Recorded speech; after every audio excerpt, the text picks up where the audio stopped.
Hi, friends! I'm Zach. I'm Mitch. And we are an excellent little podcast. We are here presenting you a little movie podcast starring Zach and Mitch. Wait, we're doing a podcast? We are doing a podcast, and I must apologize, Zach. I got you sick. You did. I now have the cold that it was not great. But it's okay. It's just a bunch of sneezing and mucus, as Prince Naveen would say. It's not slime. It's mucus. Yeah. But it's great. We're fine. We're having at it, and we got to see a movie that's been on, to be honest, a lot of people's radars for a while, but a whole lot of while with the recent things that have been coming up with it. It's Don't Worry, Darling.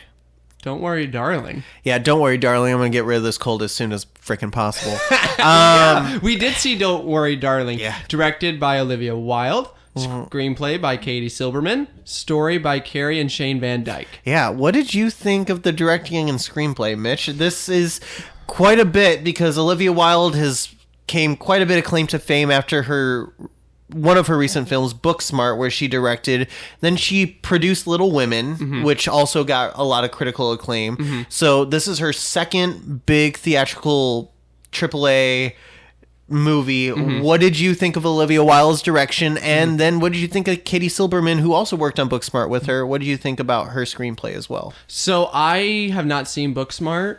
I have not seen Little Women. But two really good movies. I have heard through the grapevine that both films are phenomenal, like you said. However, when I saw the trailers for this film, I got a little bit excited. Yeah. Because the way the style was, it was almost like kind of a thriller set in the 1950s, which no one's seen that before. I haven't, at least. Sure. And it was... you got to give her props for, like, you know what? Let's give this a try. Let's give this 1950s style a thriller sense that people... I know you probably are thinking that you may have seen one, but I haven't. Okay. So maybe the general audience has it. So I got to give her props for trying to go there. Yeah. Now, Katie Silberman's screenplay and the story by Carrie and Shane Van Dyke, there were hits. Okay. There were misses. Okay. I think they tried to blend a little too much comedy into this, but, you know... Okay. That I'm not a screenwriter, so I'm sure they tried as best they could. Just a few things that I just didn't really get into, but I'll get into that later. Yeah. Zach? I think you really kind of hit it on the nail, especially with the screenwriters. There were hits, there were misses. Some of them were really strong hits, and some of them were really strong misses. But overall, I thought like the story and the screenplay was actually pretty well done. Sure. Like, I thought it was one of the stronger things that were in this film. Olivia Wilde's direction, I thought this felt like a really big passion project for Olivia Wilde. If I had to kind of put it on. And you can kind of feel her hand on everything, both in a good way and a bad way. Sure. There's just a lot here. You can tell that she's actually I think she's a very nice and new and interesting voice in Hollywood, and I actually very much enjoy what was trying to be said by both her and by the screenwriters. But there were just some kind of glaring issues that kind of popped up, that kind of happened, that I feel like we'll hit on later. Sure. But yeah, I feel like there were big hits and misses in this, as you said. A brief summary, thank you IMDb. A 1950s housewife living with her husband in a utopian experimental community begins to worry that his glamorous company could be hiding disturbing secrets.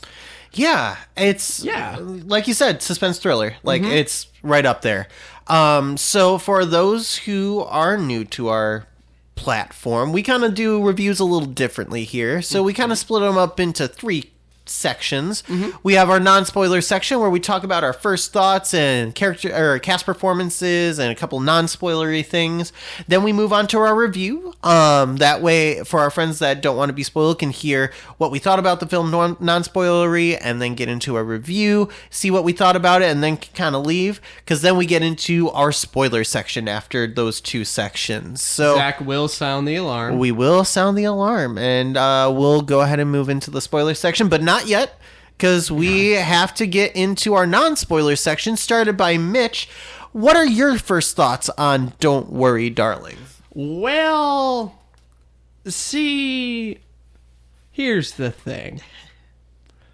I enjoyed a good chunk of the film. Okay. A certain few cast members in this film, I adored them. They did very, very well with what they were given. Sure. But there were a few misses in the cast that we will discuss later. Yeah. Certain singer. But overall, the film was okay.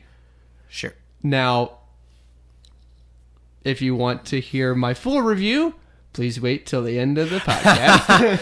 For sure. Jack, what'd you think? Yeah, so... Yeah, there's a lot kind of going into this film. I had really high expectations. I'm not gonna lie. It was, while it didn't make my top 10, it was probably like my number like 11 or 12. Like, it was really close. So I was really looking forward to this film. I knew it was gonna be like a little bit artsy. To which it kind of stretches a little bit of that arts film itch. Oh, it does. A little bit, but it's there. It was performed. It was put on screen. They did it. They made it. There's just a lot of conflicting things. And again, it's not so much messaging. Like, messaging got across, don't get me wrong, and I agree with a lot of the messaging. It's just there were certain choices, certain things that just weren't executed properly, which then went on to kind of hurt the film. Yeah. One quick thing, and then we'll move to the cast. The film did its job, and it made you and I think. Yeah, and that's what good art always should do. So in that sense, it did check that box. Yeah. Now cast time. Yeah. All right. So we're going to go ahead and move on to our cast. We're kind of we're continuing our new experiment with some things. We're kind of picking a couple of friends that we thought did well and a couple of friends that we thought could do better. So we're going to go ahead and start with our friends that we thought did very well. Yes. Starting specifically with Florence Pugh's portrayal of Alice Chambers. Phenomenal performance on her part. I thought even from the beginning, there's this kind of sense of longing for more from her performance, but yet satisfied in where she's at. And as she makes new discoveries, she starts to realize why she's longing for more, and continues to like make discoveries and things about the town, specifically about a specific character. Like, we continually move through a very interesting bout of self-discovery, which I really very much enjoyed taking the journey with Florence Pugh's performance and starting to challenge the higher powers that be. So what did you think of Florence Pugh's Alice Chambers? Yeah, you hit the nail right on the head. Nothing else can't be said about Florence Pugh's portrayal of Alice Chambers. She had the very distinct qualities of a 1950s housewife, but also she brought this presence of, I'm very, like, later on in the film, like, I'm starting to get very uncomfortable with my surroundings and the people I'm around, and maybe this is not where I want to be. And I just have to say this right now, Florence Pugh is starting to get into the range of actresses, such as, because I'm going to throw some names out there real quick. Dame Judi Dench, Maggie Smith, and Meryl Streep. I'm calling it now. Those actresses are ancient right now. But that's the kind of pedestal that she could put herself on. She's getting, I could totally see her starting to rise to that caliber. I don't think she's there just yet, but she's on the rise for sure. Yeah, but overall, she did amazing. Very, very well done. This next performer, Mr. Chris Pine as Frank. Yeah. Let me take this one. Yeah, go ahead, buddy. Chris Pine, my God, sir. You are such a charming fellow. He's got charisma for days. He does. Well, in the trailers, you know that he's kind of the, not bad guy, but the guy that like, you, my friend, are up to something no good. Yeah. And Chris Pine, I want to see more of these performances from him. Yeah. Because he plays this shady character so well. And I'm just like, you are too charming to be this shady. But yeah, his performance was purely based on his charisma, but he also brought this demanding presence. Yeah. But yeah, very, very well done, my friend. Oh yeah, 100%. Very far stretch from his time on Star Trek. And that's not me knocking Star Trek. Like, I love him as our friends from our Next Generations, even though he's not even a Next Generation character. But like, it's just so cool to see an actor like really spread his wings and be like, hey, I can do this too, and like absolutely hit it out of the park. Like, dude had charisma for days, and just absolutely, I melted into his performance. And like, yeah, like the entire point of his character was to be that charismatic like Sioux speaker to like get you into like what he's trying to get you to do, kind of a thing. I could melt into his monologues. They were so great. But yeah, so those are the two friends that really like sticked out in terms of like really well done performances. Let's go ahead and move on to the friends that were a little bit more divisive, and one of them actually me and you kind of disagree on, but let's start with the person that we do agree on, who just really dropped the ball and was not too great. We have to? Yeah, we do, because he's one of the major sells. He's actually a person that like this is marketed and billed as. Harry Styles as Jack Chambers, who stars pretty much opposite to Florence Pugh the entire time. He does a lot of very naughty things to Florence Pugh in this. That he does. But that all aside, dude's eye candy, and I feel like this film was like, okay, with everything that went on with Shia LaBeouf, which we'll talk about later, like they literally just got a name that was popular and was like, hopefully he can act. Dude can't act right now. I'm not saying he can. I'm not saying that his acting chops will grow with time, because it's possible. I mean, heck, Channing Tatum to me started as not the best actor, but has grown into a very wonderfully comedic actor. But like Harry, dude, chalk this one up for a loss, dude, because like you were wooden the entire performance. Every single time I was like, you could have delivered that line so much better. Every single moment I was like, Florence Pugh is acting circles around you, and you don't like you're even trying. Yeah, I'm gonna have to agree with you on that one. Harry, I love you, man. You give great music. You're very charming, but you need to take some acting lessons, because yeah, I will agree. Like, there were multiple times in that film I'm like, I want more. Like, I want some excitement. I want and there were bits where I'm like, man, I'd be furious at some of the things that are going on in this film, and he's just like, yeah. I give credit a lot to actually Florence to be able to act across from this person who's literally given you almost nothing, and yet be able to pull off the performance that she did. That's a feat on its own. To those people that are going to be listening to this purely on what we thought of Harry Styles, he sucked. I'm just gonna say it now. He was not good. He sucked. He was not good at all. We're done talking about him. Very big black spot on this film. Yes. Now to the one that we kind of disagree on a bit. I really want to hear your opinion on this one. Olivia Wilde's Bunny. I personally want to hear what you think about this one. So she wasn't as bad as I probably thought she was going to be, because she's not terrible. I just don't think she's that great of an actress. But she's also kind of eye candy to some. But there were just moments where I'm just like, okay, are you trying to be the nasty housewife or that drama starting housewife in this film? Or are you trying to do something that's like really depth defying acting? And I couldn't really find that balance. That's fair. Part of it, I thought that was a bit of a scripting issue that was her character's writing, because it did really bounce back between, is she the trendsetter? Is she like the Heather Chandler for those of the references? Like, she's the one who decides what's popular in the town and what isn't, or is she more so like the best friend? It's navigated very weirdly in this, and I really don't. It's really navigated really hard. And I really can't talk about much more of it until we get to our spoiler section of where I think they were going with it.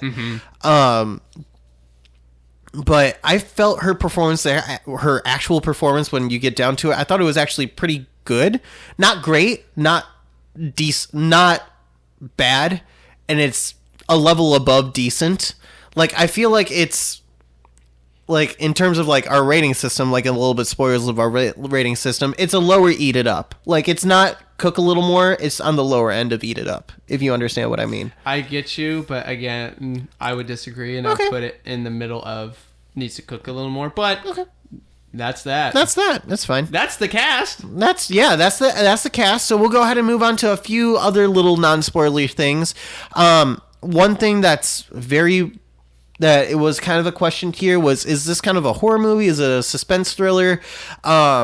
It's not horror. Not even close. There is like maybe one or two horror elements that happen, and it's at the beginning when like you see some of the flashes kind of in the trailers of like the old-timey black and white stuff.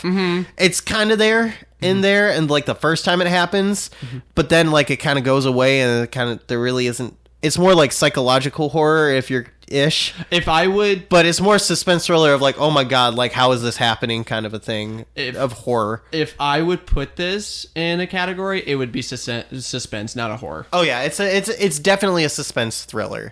The more horror aspect is more of like a horror of, oh my god, like is this actually happening kind of horror. It's more disgust, I guess. Yes. But yeah, that's really all we kind of want to lay a bet at that. But another thing that was kind of there that we kind of genuinely want to talk a little bit about is the sound design and the music. Music is really the one melody that you kind of hear at the end of the trailer, the ba-da-da-da-da-da. That's a theme that kind of resonates throughout, and as you get through the movie, at the end is kind of realize what it kind of is. I don't want to spoil it here, but it comes out throughout the entire movie. It's a through line. I don't think it was hit upon exactly what it is very well, but it's decent. Its punching point is a story point, so I won't leave it too much to that. And then the sound design I thought was very interesting because they use panting is my best description of it. Yeah. As to like who doesn't have the power in the moment. Like it's a man panting when kind of like men are the ones that have the power in the room, and then it's women panting, or no, flip that. Yeah, flip it. When men are on the back foot, it's men panting, and when women are on the back foot, it's women panting. There's a lot of women panting in this movie. Interesting choice, new choice, but I'm not entirely sure it... I applaud the effort. That's what I'll say. I'll applaud trying to do something new with it, but it was okay. Yeah, so I will say one quick thing, and then we'll go to the next topic. The sound design, which you were talking about, and the music, they served the story. I just don't want to say they served the story well, is what I would say. Sure, okay. There were just some bits I'm just like, was that really necessary? I mean, I get what you were trying to do, but at the same time, I'm just like, I just felt like they they just didn't get their point across as much as I wanted it to. Yeah. Okay, and then the big thing, which has recently become a thing, is the controversy aspect. Let me take this one. Yeah, quick. go ahead, buddy. So, quick little timeline is the film started filming in January 2021. So this is starting. It was not peak COVID, but COVID was still a thing. Yeah, COVID was starting to be on the back foot. I know looking at set photos, masks, everything. Yep. Shia LaBeouf was cast as Harry Styles' character, Jack Chambers. Yes. Opposite Florence Pugh. Yep. Olivia Wilde was director, Chris Pine, all that fun stuff. They did a few weeks of filming, but then Shia LaBeouf was fired. Mm-hmm. How he got fired? He says he left. Olivia Wilde said she fired him because of Florence Pugh. Having said that, Florence Pugh also had some clashes with Olivia Wilde, the director. Yep. And now, after the premiere, we see Harry Styles spit on Chris Pine. This film is one of the most controversial behind the scenes film in recent memory. Yeah. It's really so tabloidy, really. It is. But one thing that I do really want to say is try to leave all that stuff at the door and watch the movie for what it is, because ultimately the tabloidy stuff will be what it is. And a lot of that will play out in the background of Hollywood that we really won't see. Like, obviously, in my opinion, Florence Pugh and Olivia Wilde probably won't work together for a while. Again, Shia LaBeouf, while they're kind of playing professional, like he said, she said right now between the two, both are handling it decently professionally. Decently. I will say this. The one sad bit of this whole thing is Florence Pugh is literally caught right in the middle. Yeah. And she's so busy filming Dune Part 2, she really can't issue statements, number one. Yep. And number two, she can't really go on any talk show and say, look, this is what's going on. Well, and this another thing to kind of bring up. This is Don't Worry, Darling is a Warner Brothers film.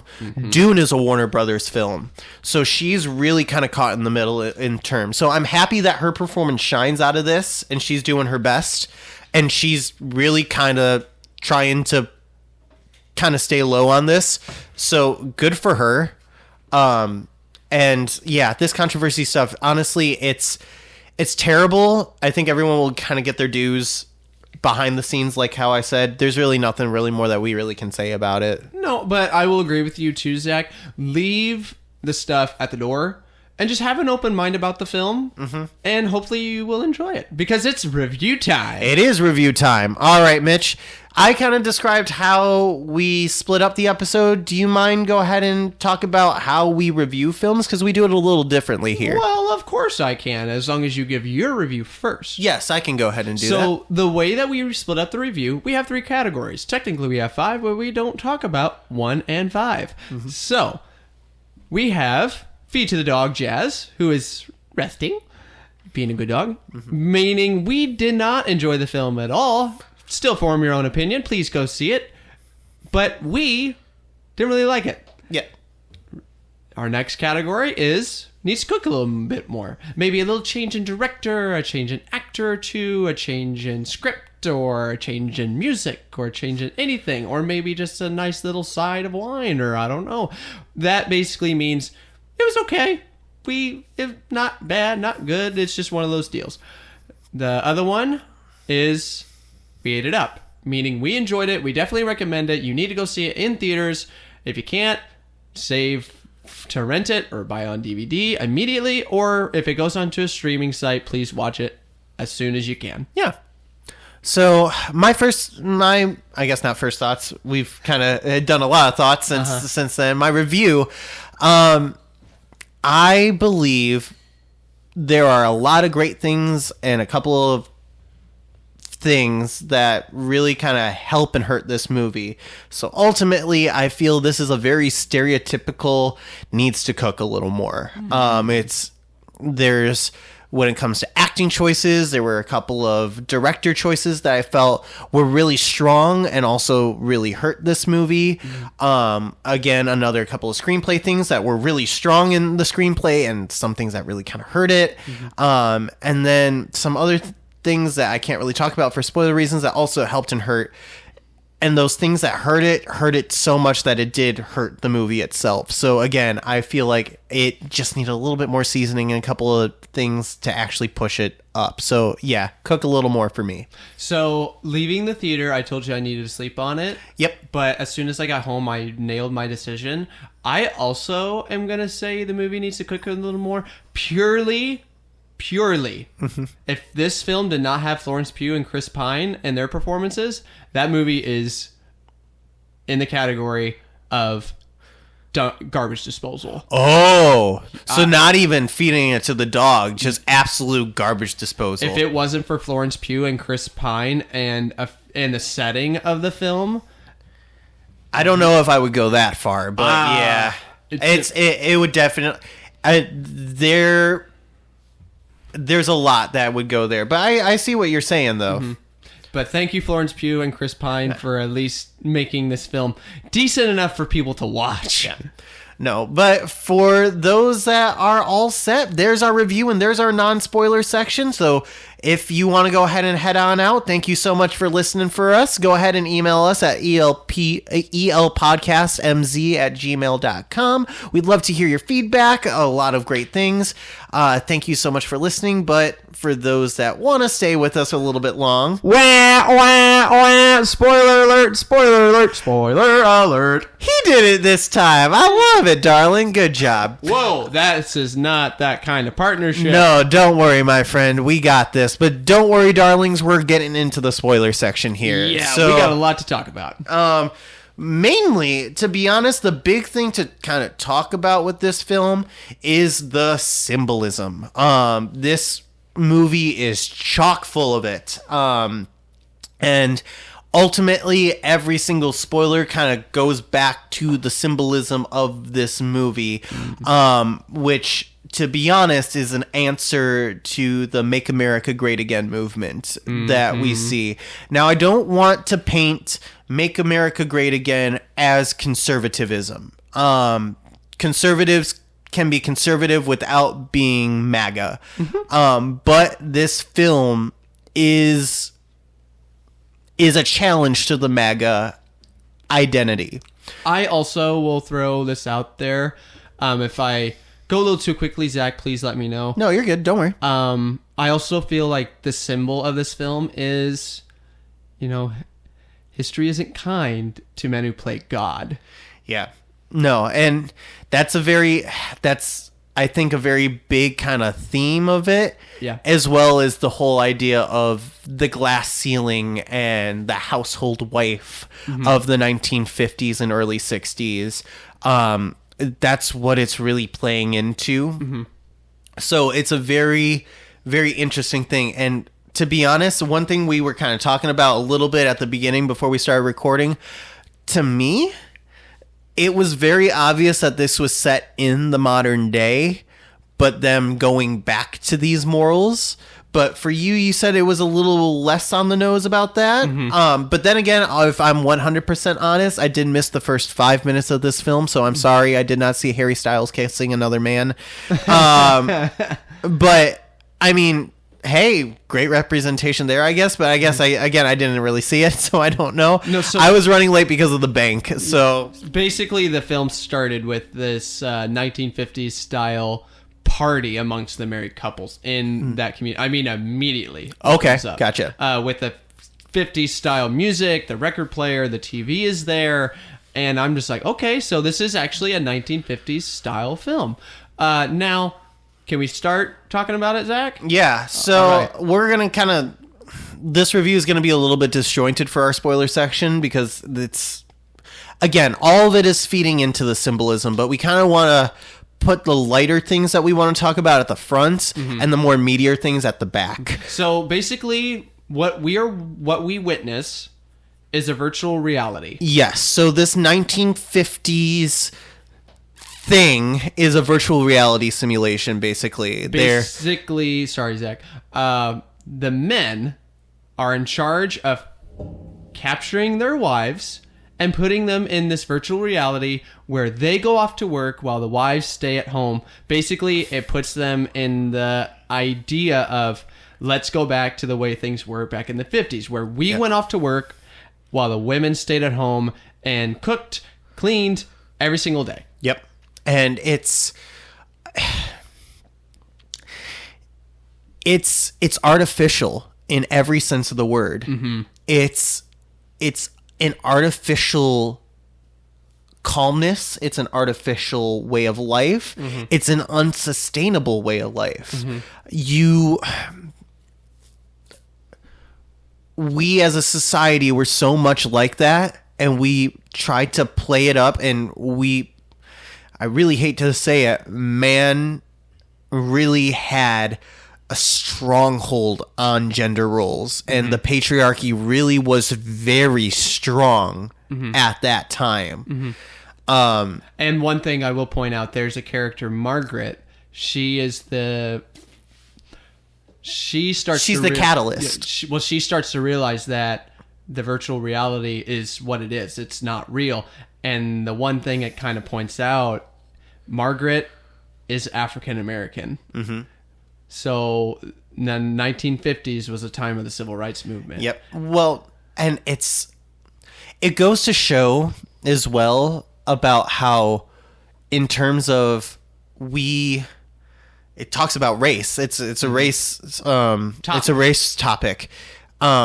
It's talking about how, unfortunately, how our black men and women can vocalize as much as they want, but then be thrown around as crazy or unfortunately deprived, or they can be the whistleblowers, but it's not until, unfortunately, a Caucasian white cis person of man or woman raises an alarm, and even if it's a woman, it takes a lot to actually get up there, because a lot of men are like, again, crazy. Crazy is like the cis white males like go-to card to everything. She's crazy. She's nuts. Well, and it kind of picks up off of Florence Pugh's Alice character, because she starts to realize like this place isn't what it seems. Yeah. Frank, who is Chris Pine's character and who's the head of this community, he's the cult leader podcast. He's one of us. Yeah, he's one of us in the real world. Yeah. He's a podcaster. God damn it, we picked the wrong thing to do, man. Because he comes up with this idea on his podcast, and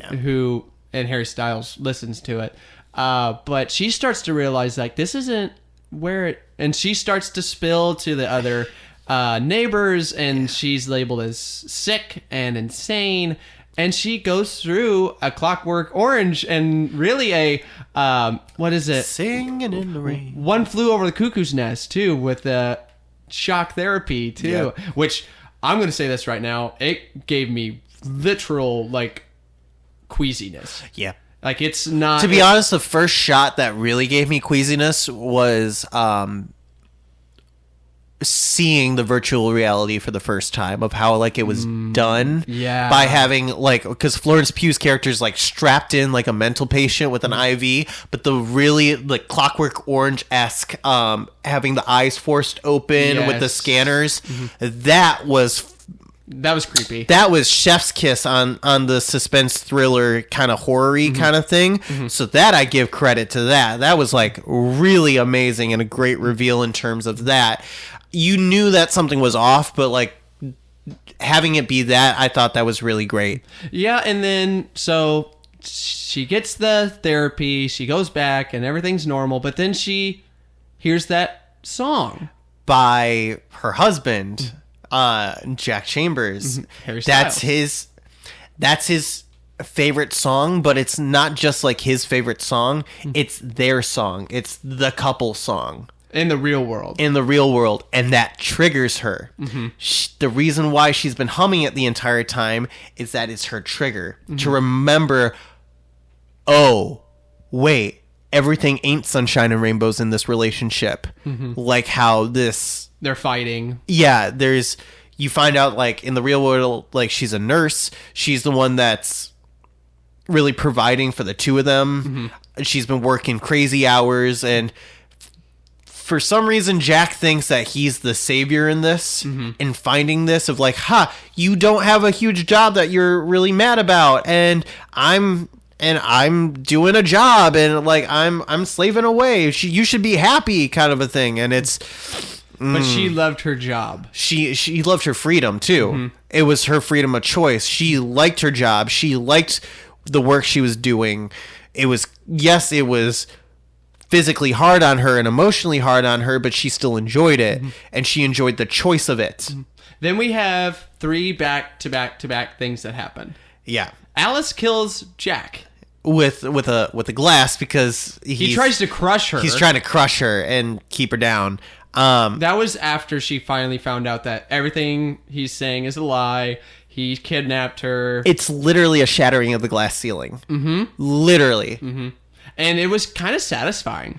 Oh, 100%. And not only because we were finally free of Harry Styles acting, but it was satisfying in terms of like, okay, we've officially shattered the glass ceiling. Now let's see where we can go with it. Let's get her out of there. And let's get her out of there.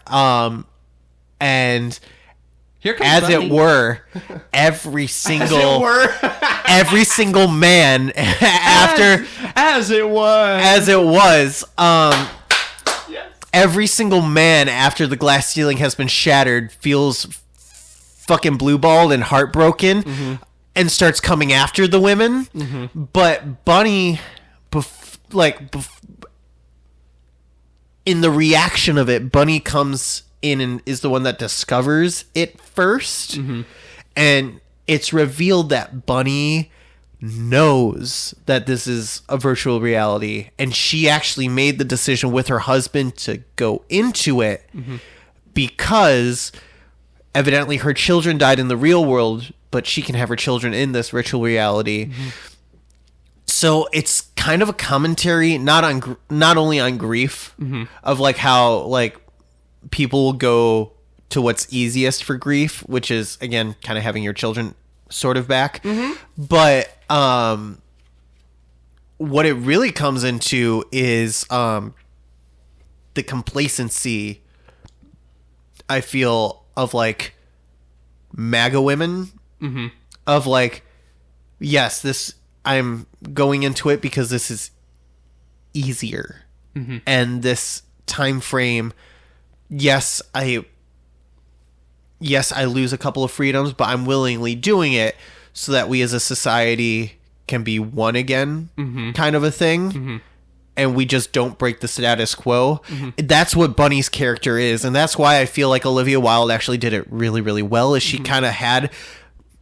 The script didn't do it justice of balancing it, but I felt her performance did a really good job of trying to even it out.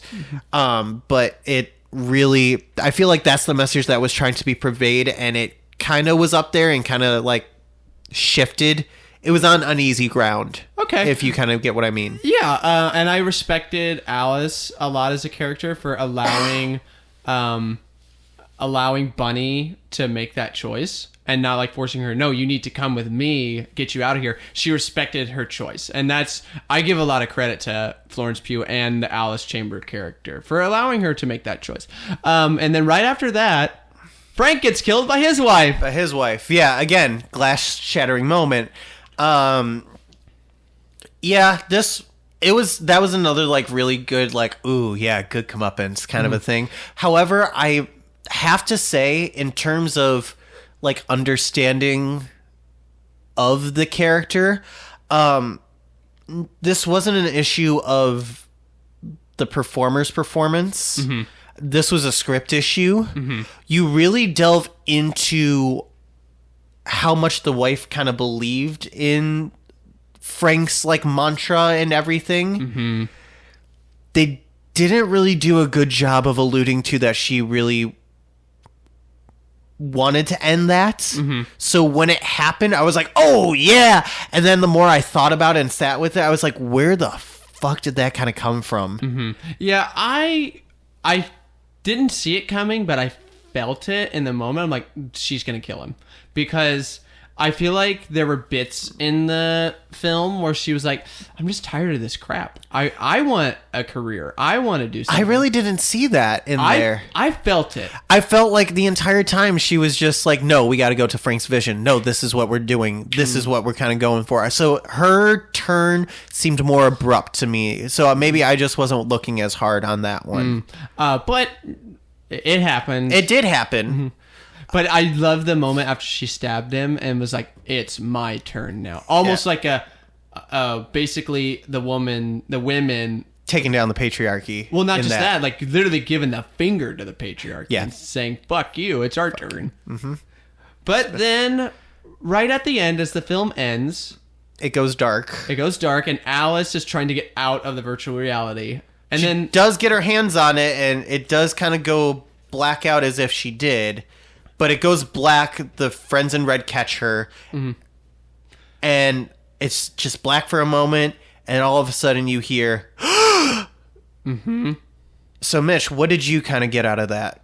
I think it's a symbolizing of she got out, in my opinion, but it's also left up to audience interpretation. But I think she got out, and it's also kind of a way of Olivia Wilde and the screenwriters saying, like, there is hope and there is breath coming.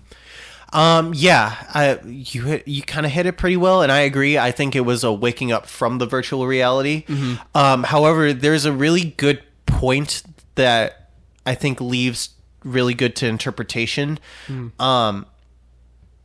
So the people in red, I feel like we're just trying to stall her, capture her if possible, and try, because the thing is, if you die in the virtual reality, you die in the real world. A la The Matrix.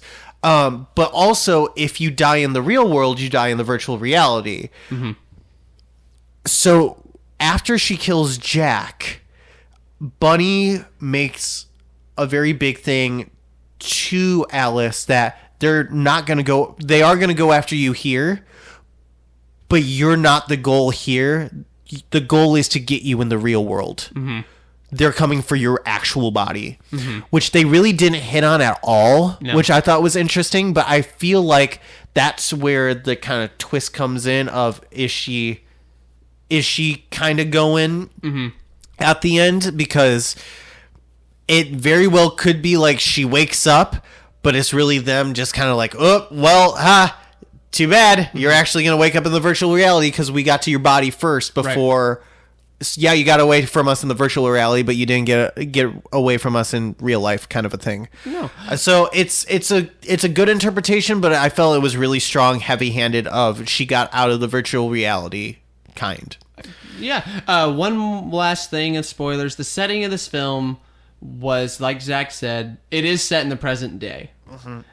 Because once you see her outside of this artificial intelligence, she walks out. Yep. She has an iPhone. Her husband has one of those like gaming setups where he's listening to this podcast. The apartment is set up to look like a fairly 21st century apartment, I'd say. But the artificial intelligence itself is 1950s style. Yeah. And that's where we really get into the kind of MAGA mentality is of the current day, but let's get back to the old sense and the old ways kind of way. Thing about progress is that once you've done progress, very easy yet hard to go back on it. Very easy to force it, very hard to keep it. Kind of. I get you. So that's been always my biggest issue with MAGA. Has been like, yeah, you might drive us down for a couple years, and the trauma's going to stay with us for a while. It ain't going to be like, oh, it's 4 years and now we're all good and dandy because we're with Joe Biden. No, we're still dealing with a lot of that trauma right now. I think also, sorry to cut you off, Zach, but I feel like it's just, in this film, they talk to Alice, Florence Pugh's character, and Margaret as them being the sick ones. Yeah. Because they are open to change. They're open to new ideas. They're open to fresh innovation. But yet but the men like Chris Pine and Harry Styles, they always say like, oh, we are the innovators. We want to be the people that go and say things. This and do is things. our world. This and is multiple times stated by the men. Our world. Our world. Our world. Yes. And that's also my biggest complaint with MAGA. This is not their country. It's not. It's everybody's. It's the men. It's the women. It's the people of color. It's LGBT. It's everybody that is a United States citizen. Yep. It is their country. It is not just MAGA's. It's everyone's. And this is basically, this film is a big fuck you to MAGA. I'm going to call that now. It literally is. Bravo to Olivia Wilde too for taking that and running with it, really. No, and I really, really enjoyed it. And that's where I feel like this movie shines. Because again, I'm kind of that target audience. Fuck MAGA. Fuck Trump. I don't give a shit. Trump's getting what is coming to him, hopefully, in the near future. I'm really hoping so. And I really hope if Trump is persecuted and actually serves genuine jail time for this, I really hope that's the actual thing. It won't be the thing that kills MAGA, but it will be the thing to actually douse a bit of its fire.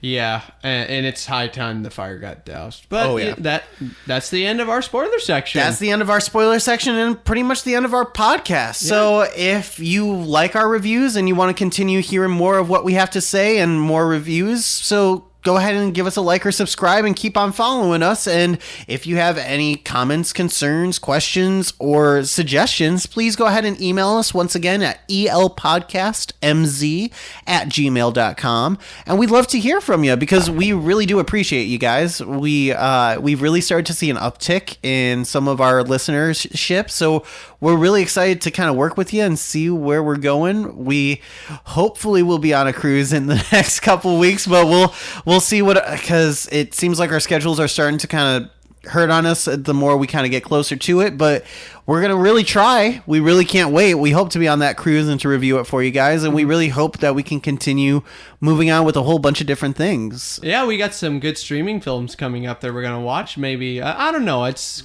a little bit of hocus pocus. Or maybe we're just a little too blonde for that. I don't know. But who knows? But until that time, I'm Zach. I'm Mitch. And we are an excellent little podcast.